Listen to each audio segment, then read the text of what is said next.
Hey everyone, tonight we're pulling back the curtain on a world shrouded in mystery, the life of an Ottoman harem concubine. Often reduced to salacious rumors or exotic fantasies, the reality was far more intricate. A high-stakes game of power, politics, beauty, and cutthroat rivalry, all unfolding behind the gilded walls of the Imperial Palace. Before you settle in, hit that like button and subscribe, but only if you genuinely enjoy deep dives like this. Drop a comment telling me where you're tuning in from and what time it is for you. It's always fascinating to see our global audience. Now, dim those lights, maybe turn on a fan for some ambient noise, and let's step into tonight's journey together. Imagine waking up in the Topkapi Palace harem. The good news? You're surrounded by silk, satin, and the intoxicating scent of rosewater. The bad news? You're also one of 200 concubines, each vying to outshine, outmaneuver, or, in some cases, outlive you. Your eyes flutter open on a cushion so exquisite it looks hand-stitched by celestial beings with golden thread. Because, let's be honest, it probably was. Yet this opulence doesn't feel luxurious, it feels like pressure. A constant, velvety weight. A bell rings not for prayer, but for grooming. You have exactly 10 minutes to make your face look naturally flawless, which, in Ottoman terms, means painting it like a Renaissance masterpiece and smiling like you adore every second. There's rose oil for your skin, crushed pearls for your cheeks, and enough kohl eyeliner to scribble a love poem across your eyelids. The mascara?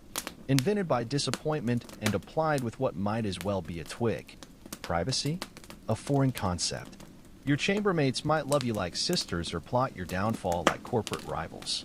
Gossip spreads faster than official decrees. Alliances form over shared pomegranate seeds. Betrayals begin with a strategically misplaced hairpin. And the scent, oh, the scent. Picture a fog of jasmine laced with anxiety, incense, and the desperate hope of catching the Sultan's eye. If Chanel ever bottled a fragrance called ambition and claustrophobia, this would be it. You rise, smooth your embroidered cap and hand-washed by a 12-year-old servant who already despises you, and head to roll call, where senior eunuchs decide which concubines grace the Sultan's presence. It's like a beauty pageant where the prize is existential dread. No, you can't quit. Yes, someone's always watching. Your survival hinges on staying fascinating, fragrant, and fertile. Welcome to your day in the Ottoman Imperial Harem, where every breath is a power play, every smile a strategy, and your bed is softer than freedom, but far less forgiving. Next stop, the hammam, a steamy spa where politics unfold in the nude. You'd assume it's for hygiene, and technically, you'd be right. But here, it's also where alliances are forged, rivalries simmer, and the air smells of lavender, lemons, and passive-aggressive tension. Concubines glide in like ghosts wrapped in embroidered towels. You follow suit, pretending this isn't the most intimidating nudity you've ever experienced. The senior women move like swans, territorial, dangerous swans with skin so perfect it's infuriating. Attendants scrub you raw with what feels like a loofah soaked in vengeance. Your skin tingles, your dignity retreats. You avoid eye contact while being exfoliated to within an inch of your past life. You quickly learn the bath is a surveillance hub in disguise. Everyone's watching subtly. Who sits with whom? Who whispers? Who laughs too hard at the valide Sultan's niece's joke? You stay quiet. Speaking too soon here is like opening a chess game by flipping the board. The veterans might ignore you or correct you via chore reassignment or social exile. Yet the hammam is also where soft power thrives. Whispers hint at women who rose not just by catching the Sultan's eye, but by befriending the right bath attendant or sharing the right story at the right steamy moment. Secrets spill between splashes. Who's favored? Who's fallen from grace? Who's allegedly slipped a love note? Scandalous. All while someone scrubs your elbows like they've personally offended them. You leave the hammam glowing, but 12% more paranoid. Congrats, your skin is radiant. Your psyche, permanently fogged by heat, jasmine, and the politics of proximity. If you thought the harem was all silk pillows and distant flute music, bless your heart. By now, you've realized it's less spa day, more high-stakes chess where the pieces are gorgeous, bored, and terrifyingly well-informed. Then there are the eunuchs, specifically the black eunuchs, high-ranking castrated guards who report directly to the valide Sultan. They control access, summonings, and occasionally, disappearances. They don't smile. They don't need to. Their presence alone is a career ender. Survival tip? Flatter the Sultan? Risky. Befriend a eunuch? Essential. Not with gifts, suspicious, or flirting, awkward, and illegal. Just be respectful, predictable, and quietly useful. Ask for nothing. Be ready when called. Never gossip about them, because news here travels faster than plague. You really don't want your name attached to a sentence ending in, and then she was transferred to the laundry chambers. Among the concubines, relationships are complicated. You've made one tentative friend, a girl from Circassia who pretends to love embroidery but is clearly plotting something long-term and ruthless. You also have an enemy, reason unknown. She stared too long during lute practice. You blinked, and now she won't speak to you. Everything's a subtext. Compliments are daggers, smiles are loaded. You miss the emotional simplicity of your village goat. But you adapt. You learn to read silence, to hover near power without seeming ambitious, to thank a eunuch for a letter like it's a divine scroll. Most of all, you learn survival here isn't about being the prettiest. It's about understanding how power flows in glances, whispers, and whose name goes unspoken. Officially, your job is simple. Look beautiful, smile, and float through the palace like a serene ghost in silk slippers. Unofficially, you're mastering the oldest imperial skill, absorbing everything while appearing to absorb nothing.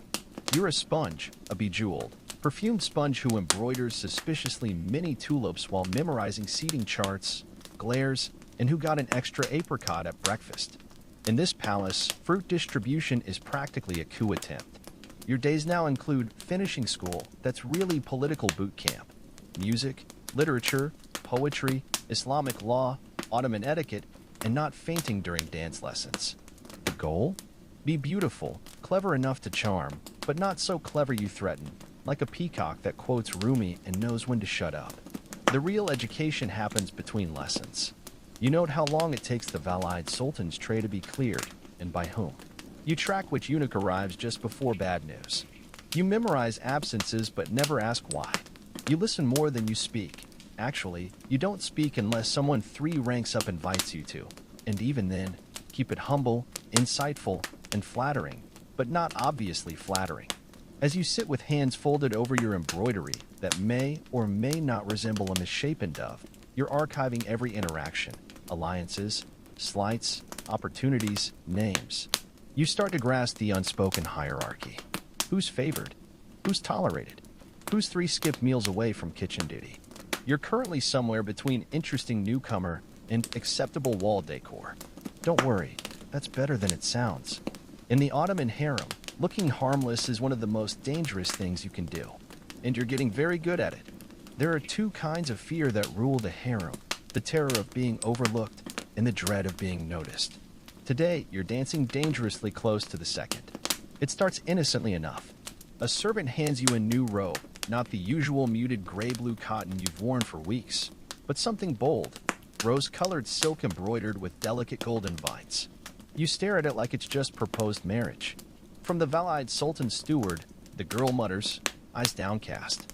This could mean anything, a reward, a test, or worse, a case of mistaken identity that lands you in someone else's assassination plot with very pretty sleeves. You slip it on. The fit is suspiciously perfect.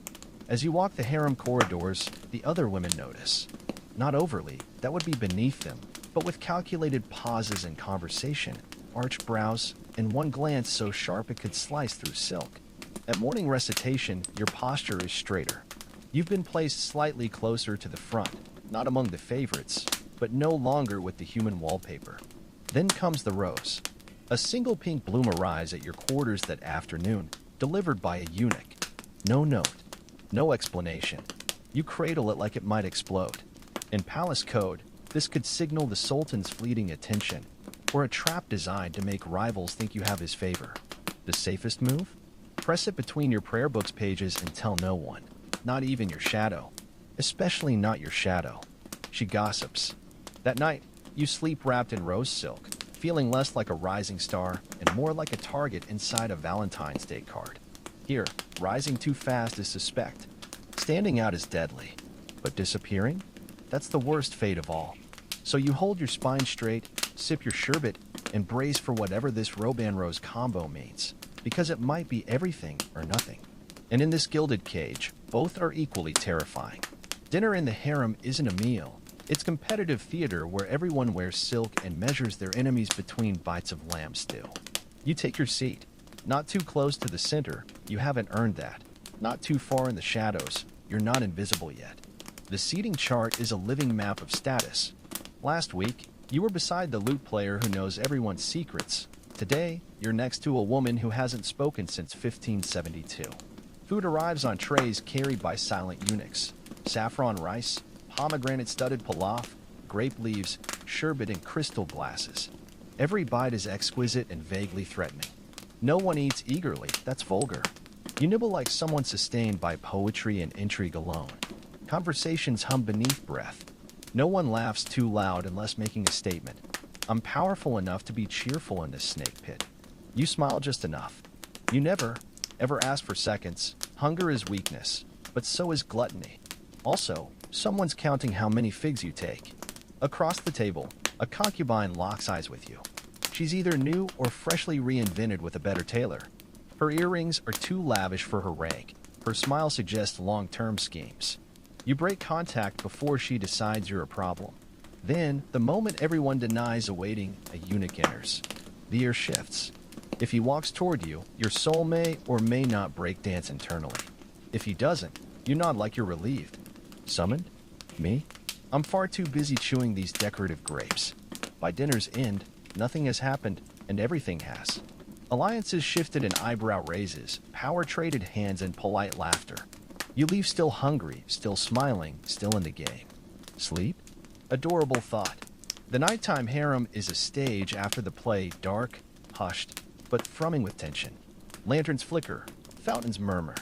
You lie awake wondering if tonight a eunuch will knock. The rules are clear. The Sultan chooses secretly, sometimes deliberately, sometimes because a girl dropped a fig just so. There's no pattern, only silk-robed anxiety. Around you, women pretend to sleep. One breathes too loudly. Another fusses with her veil like it'll ward off bad news. Everyone's pretending not to care. You care. Of course you care.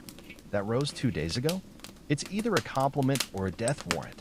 Palace messages are like poetry written by spies. Every word hides 3 meanings. Then footsteps. A door creaks. A eunuch whispers a name. Not yours.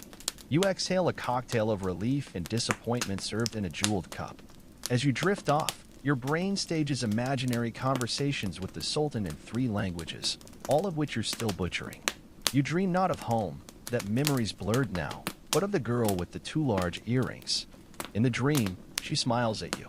You wake up certain she wants you demoted, exiled, or condemned to eternal lute lessons. Dabbing rosewater under your nose, you pretend it's calming. It's not, but it smells like control. Near dawn, you finally sleep. Surviving another night unchosen, unerased, is no small feat in top-copy palace. That isn't rest, it's a diplomatic victory. 2 competing narratives whisper through the harem corridors like scented smoke.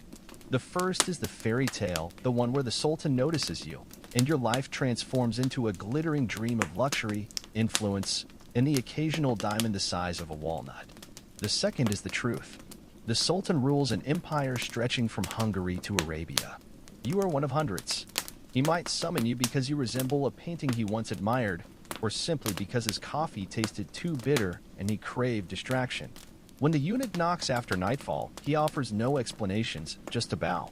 You rise, your heartbeat thundering like ceremonial drums in your ears. Led through lantern-lit halls fragrant with sandalwood, you walk a path hundreds have taken, but few return from with stories worth telling. The chamber you enter is lined with polished brass and tile mosaics that throw back your reflection. A final attendant adjusts your veil, adds one more drop of oil behind your ears, and gives you a look that says, smile, but not too much. Speak, but only if spoken to. And for Allah's sake, don't trip. Then there he is. The Sultan lounges on cushions, draped in silk and an expression as readable as calligraphy. Your name, he says, the new one, not what your mother called you. He asks where you're from. You lie gracefully. You discuss poetry. He nods. Then he hands you a fig. In this world, everything is metaphor. Is this fruit a test of refinement? An invitation? A commentary on life's bitter sweetness beneath gilded surfaces? You peel it carefully and offer a reply that's equal parts elegant and enigmatic, something about hidden tartness beneath tender skin.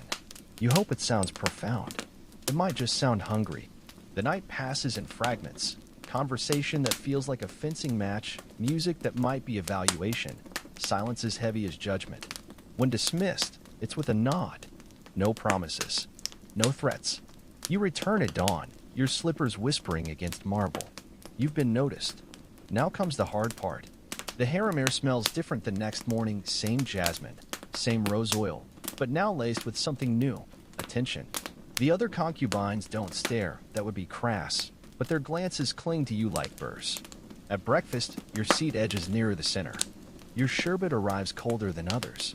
These tiny luxuries scream louder than fanfares. You're still low-ranked, still expected at lessons, still folding endless towels. But now, you're under a microscope. Girls who've ignored you for months suddenly want to discuss Persian poetry.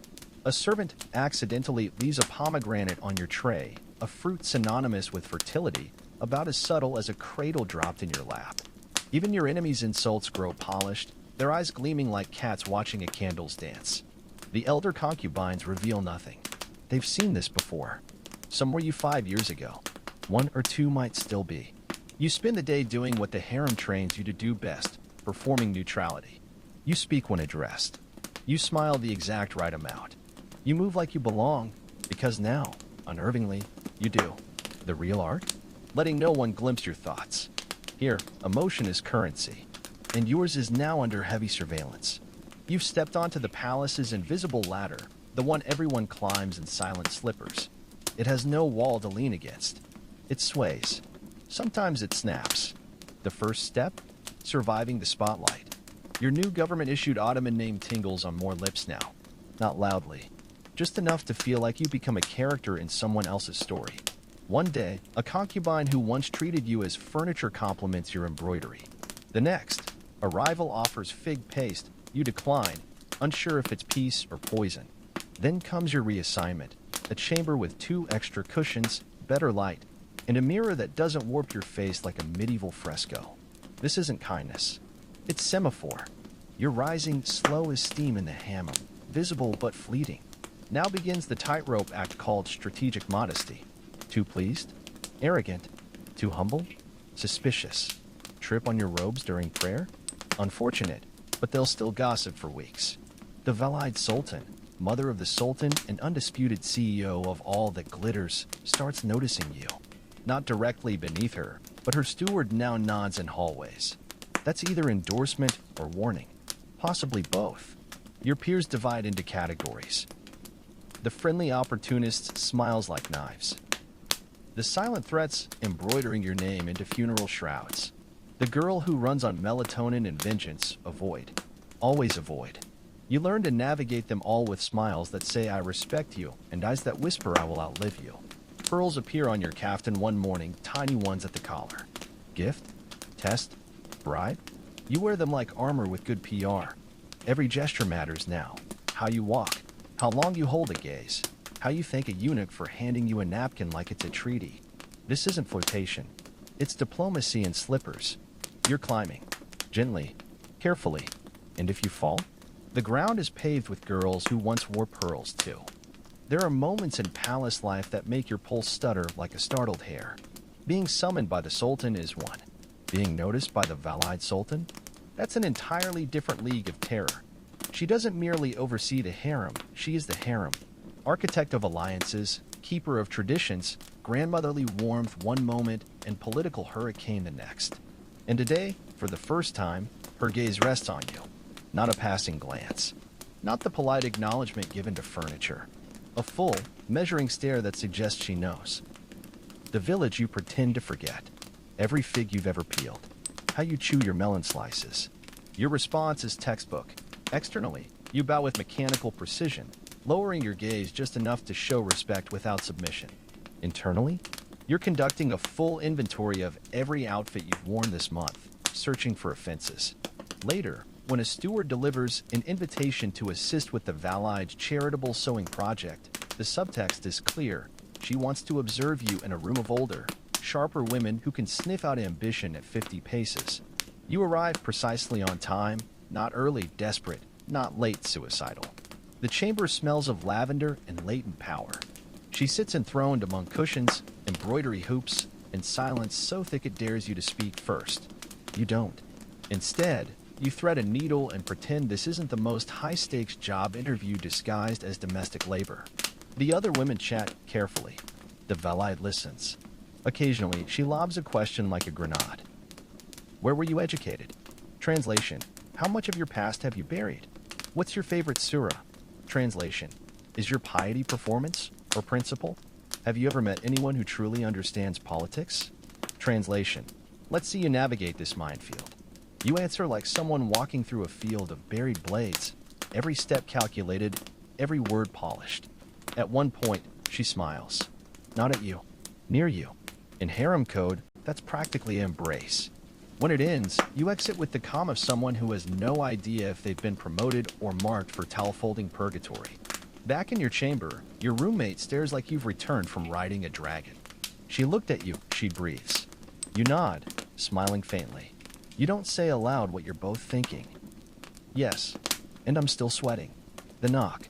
It comes at an hour when even the palace mice are asleep, not the soft tap of a friend, not the impatient rap of a eunuch delivering linens. This knock is deliberate, heavy with consequence. The message is brief. You're invited to private tea by one of the Sultan's favorite consorts. Her name slithers through the harem like a lullaby sung with a dagger, powerful, poised, and, depending on who asks, either your best ally or the reason concubines vanish after lunch. You accept. Obviously, declining in the harem is as effective as throwing a fig at a cavalry charge. The tea room. You dress with geometric precision. Not too opulent, she'll think you're challenging her. Not too plain, she'll think you're insulting her. Just right, elegance whispering humility. You add a hairpin that says I'm competent but not plotting yet. The chamber is small, perfumed, and so silent it prickles your skin. She reclines like she invented the concept, her robe embroidered with threads worth more than your hometown. A gesture bids you sit. You do, gracefully, with a bow that implies deference without desperation. She pours the tea herself. That's either honor or warning. Possibly both. What follows is a masterclass in velvet-wrapped threats. I've heard certain influential eyes have noticed you. She says this like you've adopted a feral panther. How interesting you quote Rumi so fluently. Translation. I've counted how often you randomly recite near the Sultan's courtyard. You discuss poetry, music, palace routines, all while she watches like a falcon deciding if you're prey or rival. When she smiles, it could launch or sink your career. After 2 cups, she dismisses you with a smile that lingers like perfume on a blade. You return to your chamber exhausted and unnerved. Because now, someone very dangerous knows your name. And that's both your greatest asset and your newest liability. By now, you've learned that words in the harem are like spices, used sparingly and always with purpose. Speak too much, and you expose yourself. Speak too little, and you're forgotten. But if you speak just enough, letting silence do the heavy lifting, that's when you become dangerous. Today's lesson unfolds in the music chamber, where senior concubines gather under the guise of discussing poetry and philosophy. Let's be honest, they're really discussing each other. You're invited to observe, not participate, a test disguised as courtesy. You arrive precisely on time, offer the required courtesies, and fold yourself into a corner like a well-behaved handkerchief. You sip sherbet. You nod at appropriate intervals. You look engaged, but not eager. When a joke lands, you laugh softly, just enough to seem human, not enough to draw attention. Then it happens. One of the elder women turns her falcon gaze on you and asks, "What are your thoughts on this Rumi verse?" The question isn't the trap. Your timing is. You pause, long enough to seem thoughtful, not so long it appears you're scrambling. Then you offer a response that's reflective, reverent, and deliciously vague. They nod. You've passed. Later, when asked about the valide Sultan's new charity initiative, you avoid criticism like it's poisoned figs. You praise the project's elegance while claiming ignorance of its politics. Words like humbling and visionary drip from your tongue like honey. This isn't conversation. It's verbal chess with invisible queens. The truth? Real power here lives in silence, in the pause before a reply where everyone leans in. in the glance that lingers a heartbeat too long, in the smile that never reaches the eyes. You leave having spoken fewer than a dozen sentences. Yet somehow, your name now lives on 3 more tongues than yesterday. You're no longer just surviving. You're learning to glide through this world without leaving fingerprints, wordless, weightless, and utterly lethal. And the walls? They're always listening. The gift. You find it on your pillow at dusk, a velvet box tied with a ribbon the color of dried rose petals, and possibly veiled contempt. No note, no signature, just the unspoken challenge of an anonymous benefactor. You open it as one opens anything in the harem, half expecting perfume, half expecting scorpions. Inside, a bracelet.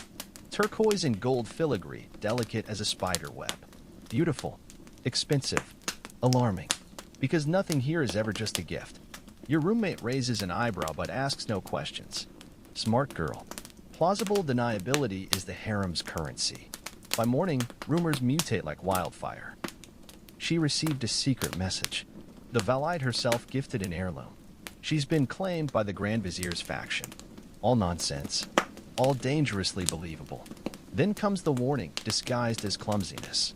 A low-ranking servant drops your tray and mutters, "Be careful whose hands put things in yours when they won't say it to your face."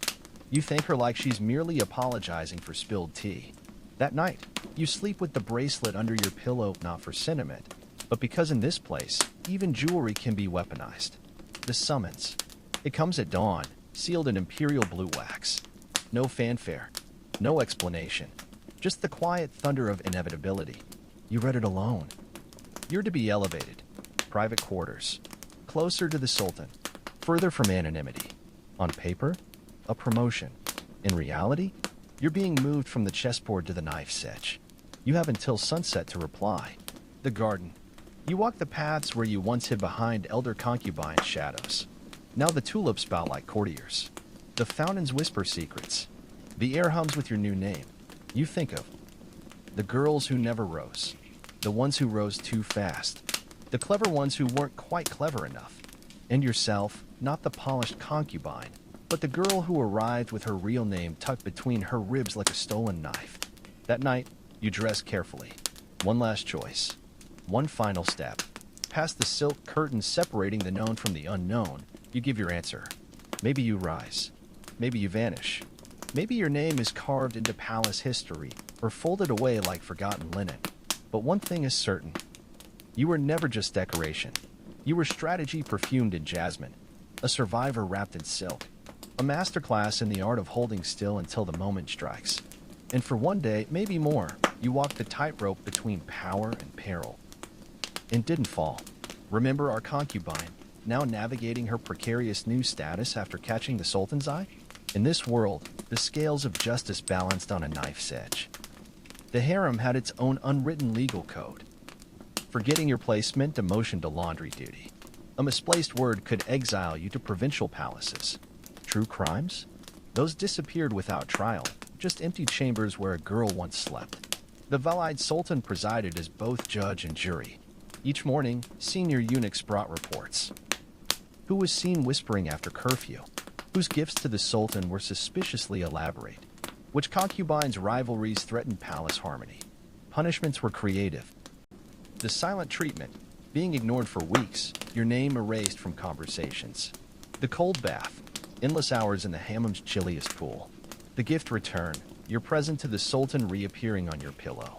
But sometimes, justice came from unexpected places, like when our concubine discovered. The bracelet's true giver was the chief black eunuch. It wasn't a bribe, but a test of her discretion. By keeping silent, she'd passed where others failed. Now watch closely as the harem's most dangerous trial begins, not with accusations, but with an invitation to the valide's private quarters after sunset. The summons to the valide Sultan's private quarters after sunset sent a shiver down your spine. This wasn't the usual audience. Those happened in her grand reception room with witnesses and tea service. A nighttime summons meant one of two things. Either you were about to receive unprecedented favor, or you were walking into your own execution. You dressed with deliberate simplicity. No jewelry save the turquoise bracelet whose origin you still questioned. The corridors at night felt different. The usual scent of jasmine undercut with something sharper, like the metallic ting before a storm. The valide sat not on her usual divan, but at a low writing desk, her silhouette framed by a single oil lamp. The shadows made her ageless, and once the young concubine she'd been decades ago, and the formidable power she'd become. "I know about the Greek physician," she said without preamble. "Your blood turned to ice. That secret meeting in the herb garden. Had someone seen you? You'd only asked about your village sister's fever remedy." "Not you, foolish girl." Her laugh was like dry leaves crumbling. "The one treating Hadis's sterility with forbidden methods." Relief washed over you, followed by fresh terror. If Hadis's Sultan, the Sultan's favorite, was seeking illicit help to conceive. The valide pushed forward a small lacquered box. Inside lay a delicate glass vial. "You will take this to her tomorrow. Say it comes from the Albanian concubine." Your mind raced. Refuse outright? That's insubordination. Ask questions? That's dangerous knowledge. Agree blindly? That's potential treason. The valide's eyes gleamed in the lamplight. You wonder if this is poison? Clever. But the game is more subtle. She leaned forward. This will make her bleed just enough to fear a miscarriage and confess who prescribed the Greek's potions. As the vial's cold weight settled into your palm, you realized this wasn't just a test of loyalty. It was your first lesson in harem jurisprudence. Sometimes justice must wear the mask of cruelty to uncover deeper truths. Dawn found you clutching the vial like a live coal, its weight burning through the fabric of your sash.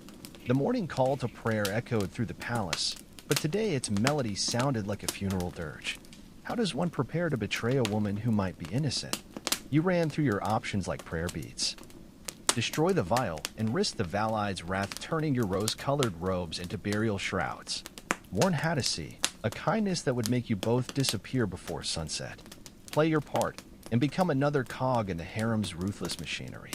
The Albanian concubine, poor, unwitting pawn, was already doomed. Whether she truly sent herbs or not mattered little now. The valide had chosen her sacrifice carefully. Foreign enough to raise no powerful protests, insignificant enough to be easily replaced. As you approached Hadisi's apartments, the scent of amber and anxiety grew thicker. Her serving girls moved like startled deer, their eyes red-rimmed from sleepless nights. Behind the gilded screen, Hadisi reclined on cushions, her famous emerald eyes dull with despair. "My lady," you murmured, pressing the vial into her damp palm. "A gift from the Albanian." Her fingers closed around it with desperate hope. Allah bless her kindness. The irony curdled your stomach. 3 nights later, screams shattered the harem's silence. By morning, 3 lives had unraveled. The Albanian concubine vanished into the kafes, the palace's gilded prison. The Greek physician floated in the golden horn with slit nostrils. Hadisi, pale as moonstone, was confined to her chambers for rest. Only you noticed the valide's satisfied glance when the chief black eunuch whispered his report. Only you saw the new pearl hairpin gleaming in the stewardess's braids, the same woman who'd served Hadisi's meals. And when the Sultan summoned you again that evening, his chambers smelled faintly of Hadisi's favorite lilac perfume, now blended with someone else's rosewater. The scent of conflicting perfumes in the Sultan's chambers lingered in your nostrils for days, a constant reminder of how quickly fortunes could change in the harem. You found yourself studying every face, wondering who would be the next to fall, and more terrifyingly, who might be maneuvering you into their own schemes. Then came the morning when the harem's delicate ecosystem shifted again.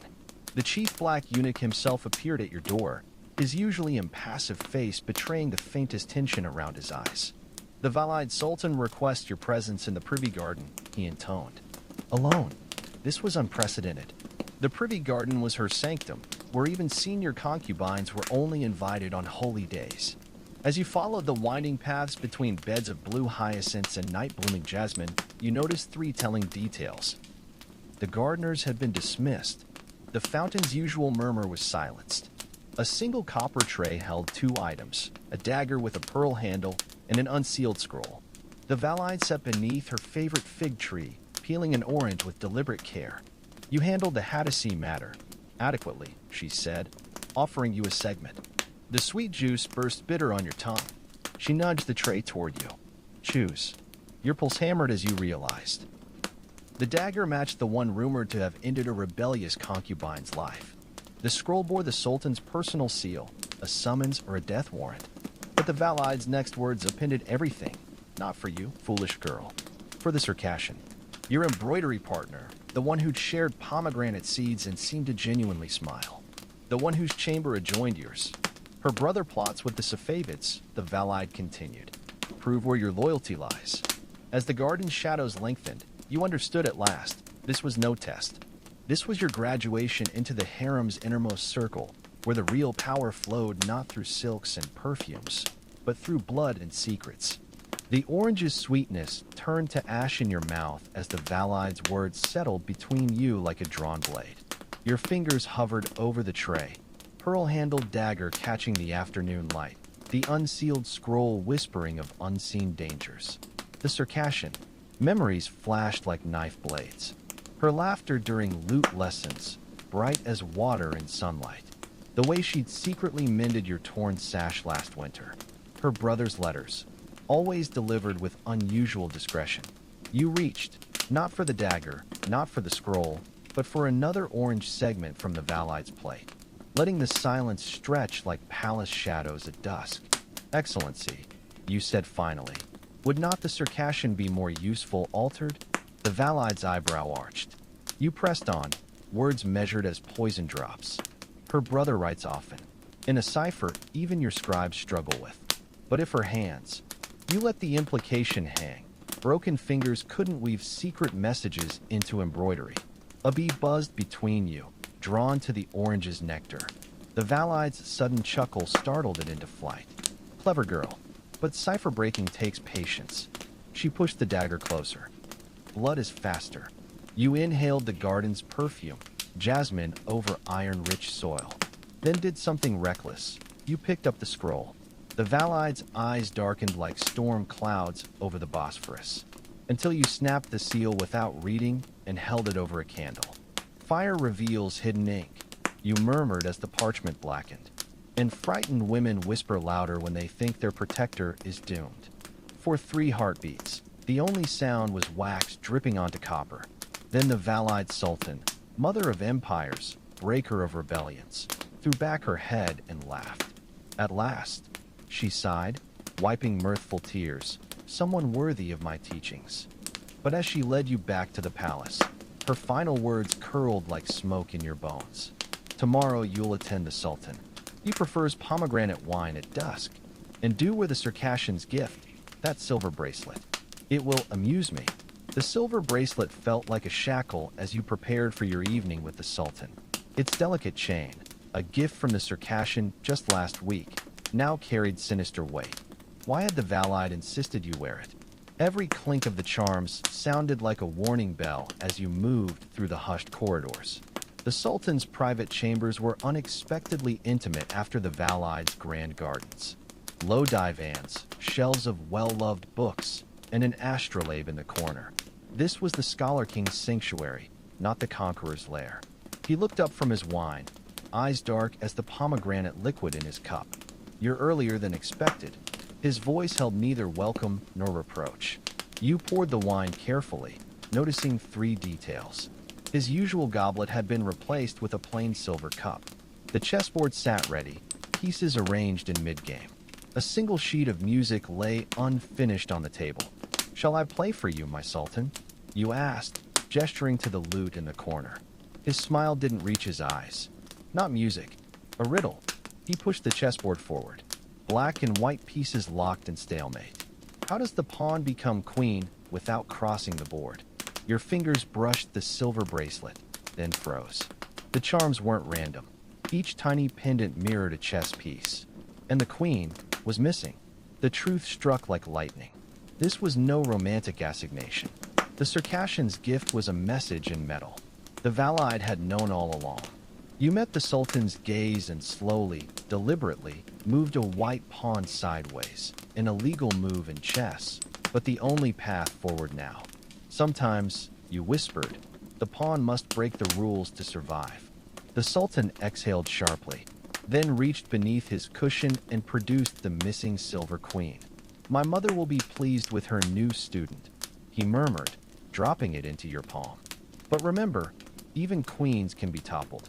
As you left, the taste of pomegranate wine bitter on your tongue, You finally understood. Tonight hadn't been about seduction. It had been your final examination in the harem's deadliest art, the game within the game.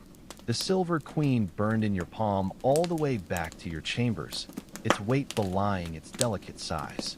Dawn's first light was creeping through the lattice windows when you finally examined it properly and discovered the secret compartment hidden beneath the jeweled crown. Inside lay 3 poppy seeds and a scrap of parchment no larger than a thumbnail. Held to a candle, the heat revealed elegant script. The Albanian lives. The Greek's daughter seeks you. Trust the gardener at the full moon. Your blood ran cold. This wasn't just a test anymore. You'd stumbled into something far more dangerous.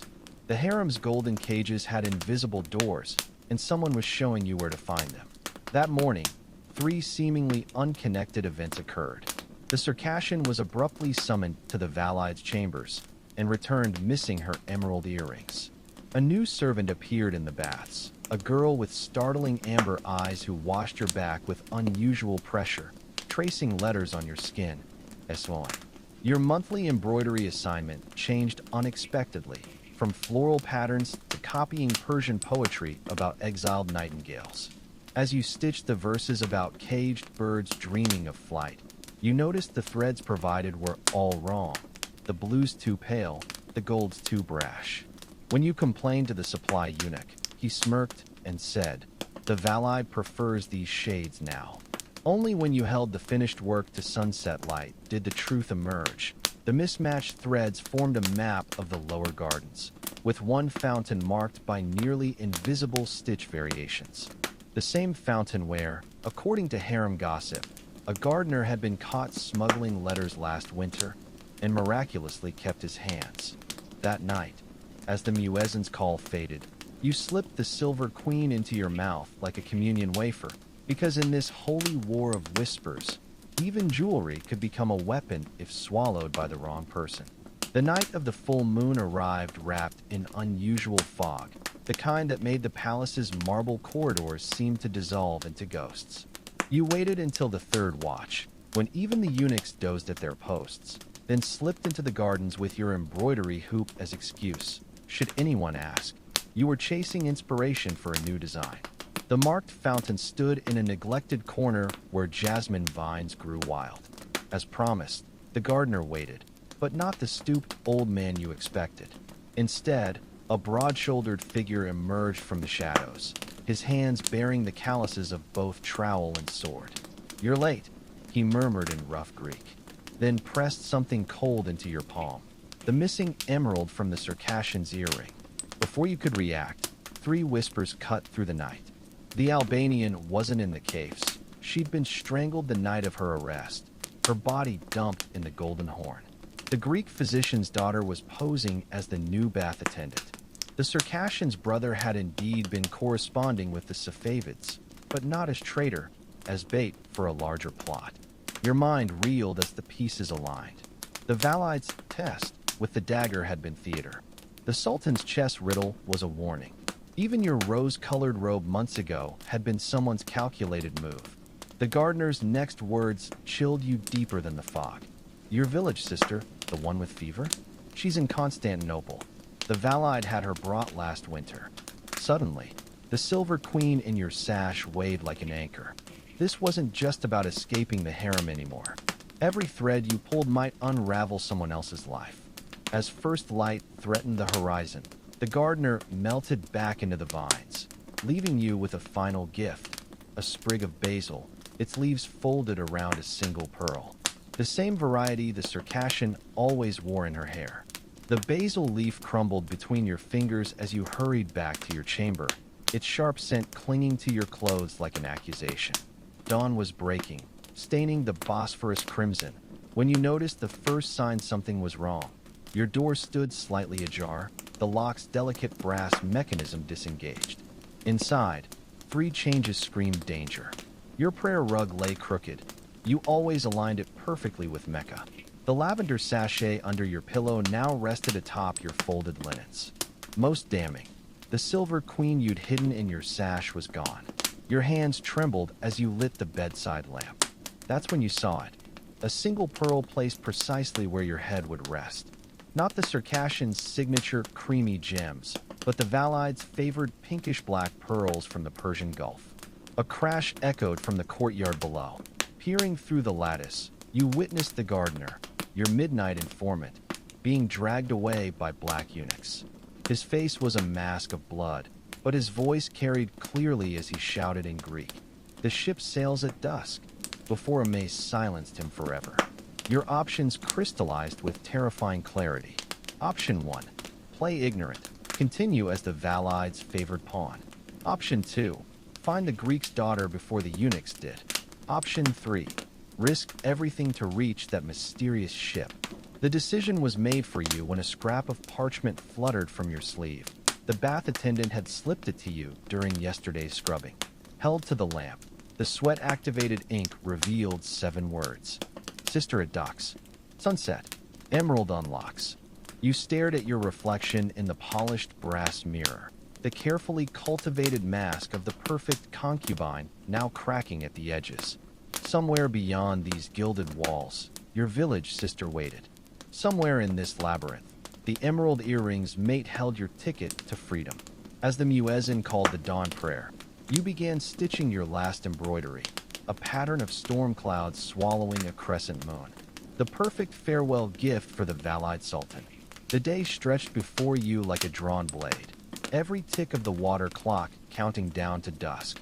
You moved through your routines with mechanical precision, attending poetry lessons, nibbling at apricots, even laughing at the eunuch's stale jokes, all while your mind raced through escape plans. The bathhouse became your battlefield. Under pretense of adjusting the copper faucets, the amber-eyed attendant whispered urgent updates. The ship, a Venetian merchant vessel disguised as a spice trader. The route, through the abandoned aqueduct behind the hammam. The price, your silver bracelet and the remaining emerald earring. As she scrubbed your shoulders, her fingers traced more letters. Valide knows. Your blood turned to ice. Was this another test? Or had the rebellion been compromised from the start?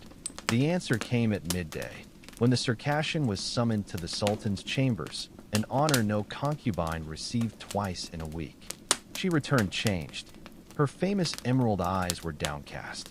Her wrists bore fresh henna patterns, the kind used to cover bruises. Most tellingly, she avoided your gaze entirely. You waited until the hour of afternoon prayers, when shadows grew long and guards grew drowsy, then slipped into her chamber, finding her curled around a blood-stained handkerchief. They showed me my brother's head, she whispered, then asked which hurt more, losing him or betraying you. The pieces fell into place with terrible clarity. The valide had known about the escape plot all along. The Circassian had been broken into revealing it. Now every step you took was being watched. You pressed the remaining emerald into her palm. Then let's give them a real betrayal to punish. As the call to evening prayer echoed through the palace, you made your choice, not toward the aqueduct escape route, but deeper into the serpent's den, straight to the valide's private treasury, where the most dangerous secrets glittered behind golden locks, and where your village sister might still be alive in the underground cells. The valide's treasury was guarded by twin iron doors adorned with screaming angel motifs, a warning to would-be thieves. But you knew secrets the architects hadn't accounted for. That loose floor tile near the rose bushes, the eunuch who napped at his post after eating honeyed figs, and most importantly, the blind spot in the torchlight's arc between the 7th and 8th pillars. You moved like shadow through shadow, the emerald earrings' sharp edge serving as both lockpick and weapon. The treasury's antechamber smelled of saffron and mildew, stacked with gifts from foreign ambassadors. Persian carpets still rolled, Venetian glassware in crates. But your goal lay deeper, behind the second door where the valide kept her most private acquisitions. The lock resisted at first, then yielded with a click that echoed like a gunshot in the silent hall. Inside, 3 discoveries froze your blood. Ledgers documenting every concubine's village relatives. Your sister's name circled in red ink. Miniature portraits of young girls, some frighteningly familiar. The bath attendant's face stared back from one frame. Most horrifying, A doll wearing scraps of your childhood embroidery, its straw body leaking where the stitches had torn. A sound behind you. Not the eunuch's shuffling step, but the deliberate tread of someone who wanted to be heard. You always were my clever student. The valide stood framed in the doorway, holding your silver queen between her fingers like a chess piece. Except now you saw what you'd missed before. The jeweled crown wasn't a crown at all, but a tiny key. I wondered how long it would take you to stop running toward exits, she said, and start searching for answers. As the torchlight flickered, the truth unfolded like a poisonous flower. There was no ship, no underground network, just the valide's decades-long experiment in breaking and remaking souls. And you, her masterpiece. The valide's words hung in the air like smoke, curling around the stolen moments of your past. The whispered conversations in the baths, the secret embroidery codes, even the gardener's bloody sacrifice. All of it, her design. You think me cruel, she murmured, running a finger along the doll's torn stitching. But cruelty would have been letting you board that phantom ship. The docks are watched. The Venetian captain owns 3 of my ruby rings. She tilted her head. Tell me, what would you have done when they dragged you back? The treasury's golden light made a theater of her face, every wrinkle a stage mark from decades of performance. You understood now why the Circassian couldn't meet your gaze.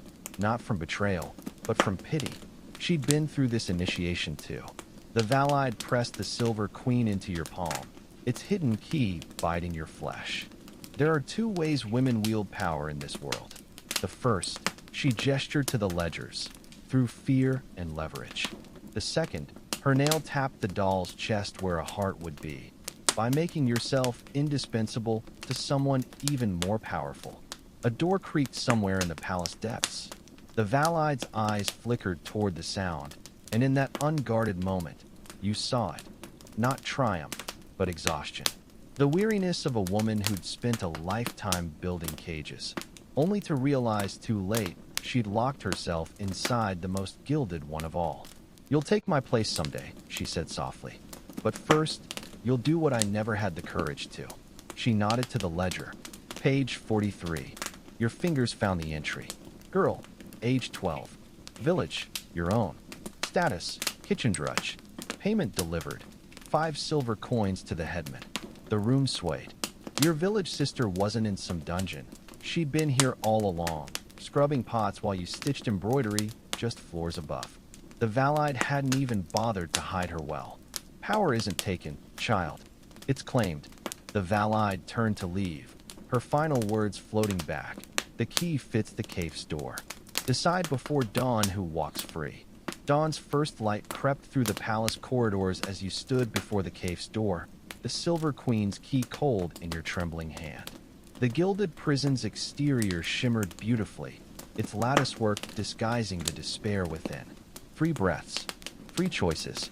Turn the key, free the Albanian and others wrongly imprisoned. Walk away, claim your place as the valide's heir. Break the rules, as you'd done with the Sultan's chessboard. The lock clicked open with startling ease. But instead of entering, you did something unexpected. You slipped the key beneath the door and walked swiftly toward the kitchens. The scullery maids froze when you entered, their reddened hands clutching scrub brushes. Then you saw her, your village sister, taller now, but with the same scar above her eyebrow from when she'd fallen chasing goats. Her gasp echoed yours. No words. You whispered in your childhood dialect, pressing the emerald earring into her palm. The gardener's daughter waits by the aqueduct. She knows the way. As you turned to leave, your sister caught your wrist. Come with us. Her plea hung between you, sweet and impossible as childhood dreams. You shook your head, smoothing her work-roughened fingers, so different from your own. Someone must stay to hold the door open. The morning call to prayer sounded as you strode toward the valide's chambers, your footsteps echoing through empty corridors. You found her at her dressing table, brushing her silver-streaked hair with ritual precision. Without speaking, you placed the remaining evidence on the table. The ledger page about your sister, the torn doll, the silver queen, its key now missing. The valide's reflection smiled knowingly. I wondered which you'd choose. Her brush stilled. Tell me, Was it mercy or strategy? You met her gaze in the mirror, two generations of survivors weighing each other. Outside, the muezzin's call faded into the cries of waking gulls. Somewhere beyond the palace walls, a ship's sails caught the morning wind. The valide's question hung between you like an unsheathed blade. Mercy or strategy? You reached past her silver hairbrush and opened the lacquered box where she kept her most precious jewels. Inside lay not gems, but a collection of tiny keys, each tagged with faded ink. Both, you answered at last, selecting the oldest, rust-streaked key. Mercy for my sister, strategy for the others. Her breath caught when you pressed the ancient key into her palm, the first one she'd ever used, back when she was just another village girl turned pawn. Outside, shouts erupted near the docks. The escaped prisoners had been discovered. The valide moved with startling speed, snatching your wrist. You realize this changes nothing? The system continues. New girls will always come. New keys will be forged. You didn't pull away, but not by me. Reaching into your sash, you produced the real Silver Queen, the one you'd swallowed and retrieved days later. The Greek's daughter made a copy while I was ill. The one you took was a decoy. For the first time in her reign, the valide Sultan looked truly old. The morning light showed every wrinkle, every gray hair her henna usually concealed. Her grip loosened. So this is how it ends, she murmured. Not with rebellion, but with better locksmithing. You kissed her papery cheek as guards' footsteps pounded down the corridor. No, mother. This is how it continues. When the captain of the guard burst in, he found you alone at the dressing table, the valide's ruby crown already warming your brow. Outside the window, the ship carrying your sister shrank to a white speck on the Marmara Sea. While in the kafes, the door stood ajar, its lock stuffed with torn ledger pages. The old woman was gone, but her final lesson remained. True power isn't holding all the keys, it's knowing when to drop them. 3 moons waxed and waned before the harem settled into its new rhythm. The silver keys now hung from your belt, not as weapons, but as promises. Each evening, you walked the palace grounds, stopping at the kitchens, where village girls no longer flinched at sudden movements. The baths, where the Greek's daughter still worked, her amber eyes bright with secrets of her own. The kafes, its doors permanently unbarred, converted into a scriptorium for translating medical texts. The Circassian became your chief scribe, her bruised fingers now staining pages with ink instead of blood. You realize, she murmured one afternoon as you reviewed petitions, the Sultan expects his usual entertainment tonight. You smiled, tapping the chessboard between you, its pieces rearranged in a pattern the palace scholars couldn't decipher. Let him wait. The rules have changed. Indeed they had. When the Sultan summoned you that evening, you sent instead a treatise on crop rotation for his Anatolian estates, a list of corrupt tax collectors, and the Circassian, her emerald eyes gleaming with newfound purpose.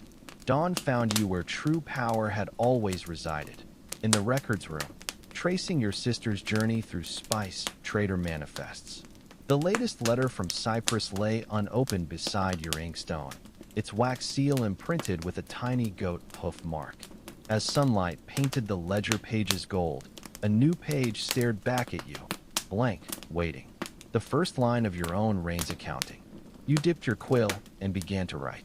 The scent of citrus blossoms drifted through the palace as spring warmed the stones. You stood at the newly installed western windows, a change you'd ordered to catch the afternoon sea breezes, watching the merchant ships bob in the Golden Horn.